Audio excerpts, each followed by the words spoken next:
Okay, sorry. My phone ran out of storage, so I had to free up space. So back to the story. Okay, so this will be part two. Refer back to part one if you are coming in on this late. So I was telling the story of how um, I even got to where I'm at right this second.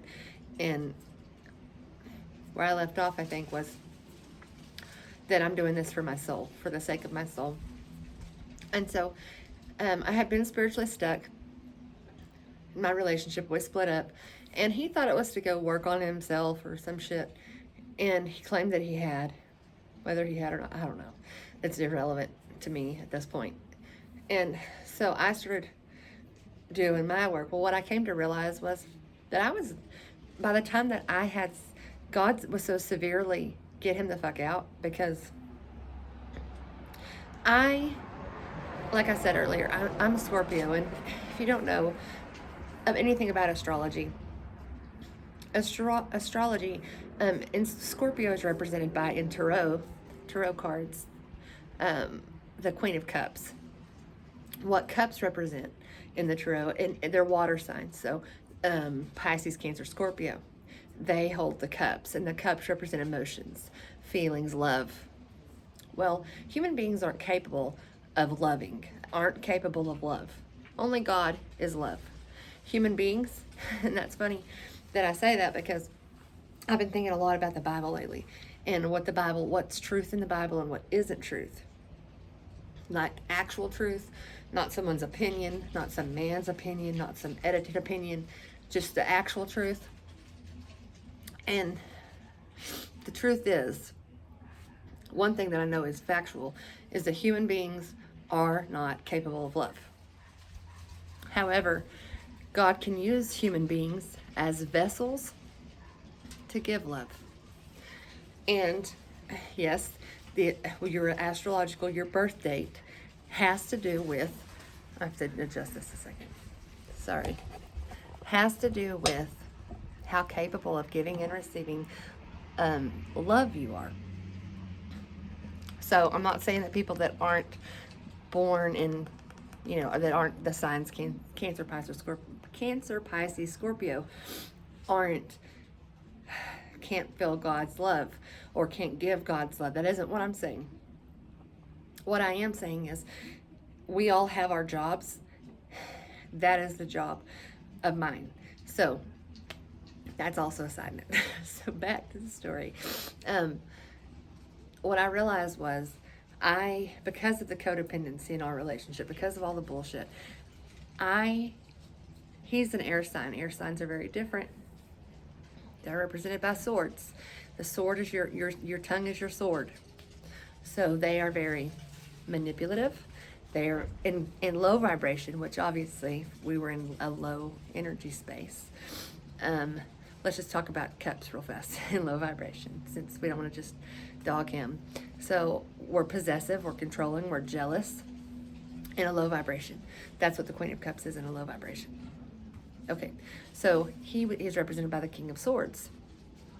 Swords, like I said, the tongue, swords represent the tongue. And so in a low vibration, it's manipulative. Always comes across as like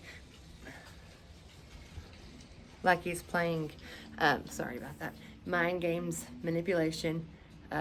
Manipulation and mind games always. Whether they realize it or not, it's just the way it is. Okay, so, and you can slice this, dice it, argue it all you want, but these are the facts that I know.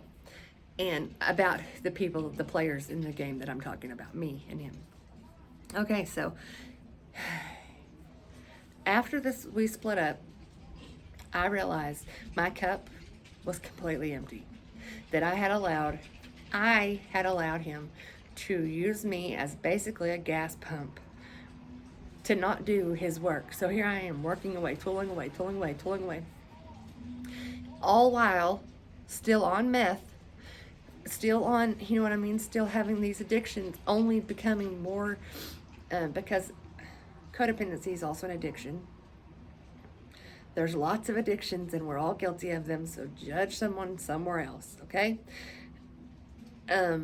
You're addicted too.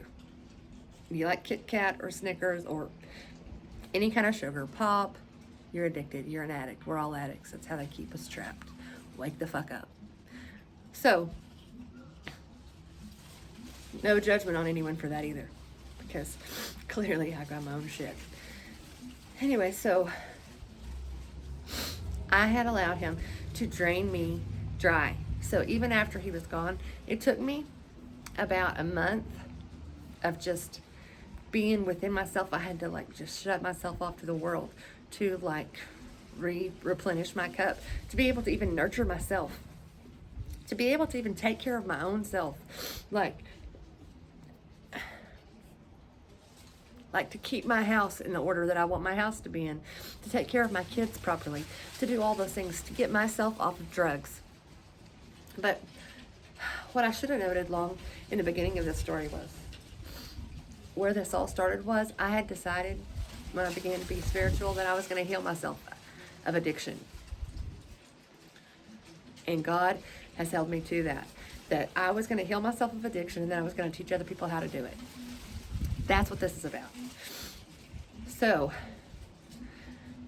on to further on. So, I get the idea that I can get off of meth if I just get the fuck away from here. So, I did that, and I was right.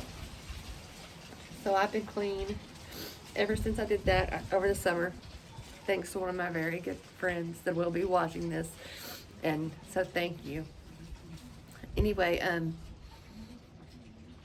I noticed God started putting people started showing up that I needed at the times I needed them whenever I started listening to him.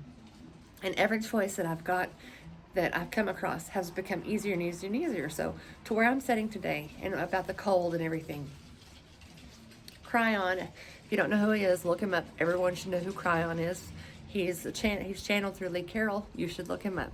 Anyway, he is magnetic consciousness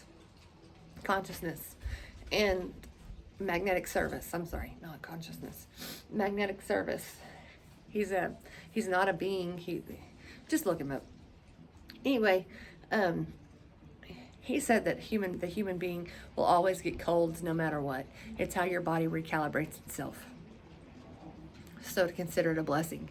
And I got to thinking, I've been on a very low dose of Suboxone, so I got myself off meth. I've got myself off lots of things. Adderall, Celexa, Wellbutrin, Strattera, meth, down from 23 milligrams of Suboxone a day to 0.5 milligrams of Suboxone a day. And I was just like, I got one pill, like, I don't know, right after my birthday, so November the 9th. And I ran out a couple days ago. So I decided that this would be an opportunity for me. This cold would also be an opportunity for me to quit taking the Suboxone as well. It's my last thing besides cigarettes to go. I mean, I barely even eat meat anymore. Like, I have quit so many things over the last year. It's crazy. And I've done it all by myself. I haven't had any facility to help me, anybody to help me, except my friend that took me out of town and endured my, 10 days of whatever, but he says it was fun. I think he's full of shit. But nonetheless, I appreciate him. And so, yeah, that's what I'm doing. I am healing myself of addiction. I have to say this too. Every time that I quit something, I don't have the desire to get high, the desire to go back. Not now. We live in a new day and a new time, and I was talking about the ascension, and it's because of that. So if you are struggling with addiction, or if you're struggling with anything, know that today we live in a different earth. No shit. A different earth. Look it up. Look up what the ascension offers. And know that the things that you used to couldn't, even if you've tried before and failed, I've tried for years. And I have quit all of those things just this year by myself. If I can do it, anybody can. Try again. try again. So this whole long spiel was just to let you know that if you're struggling, you are not alone. And that there are new energies, and it's a new fucking day. It's a new earth. It really is. You have to believe it before you can see it. But I'm seeing it every day because the choices that were once impossible for me to make are possible now. And I'm doing it by myself. You want to talk about being empowered or feeling powerful? Overcome 20 gargantuan addictions, and there's not anything that can stop you. So I don't give two fucks what anybody thinks of me. Your opinion of me makes not a fuck to me. Because opinions are like assholes, and we all have one. Some of them are much nastier than others, but same as opinions. So I was called to share this shit, and don't judge me too harshly because I bite back or I sting back. That's all I got.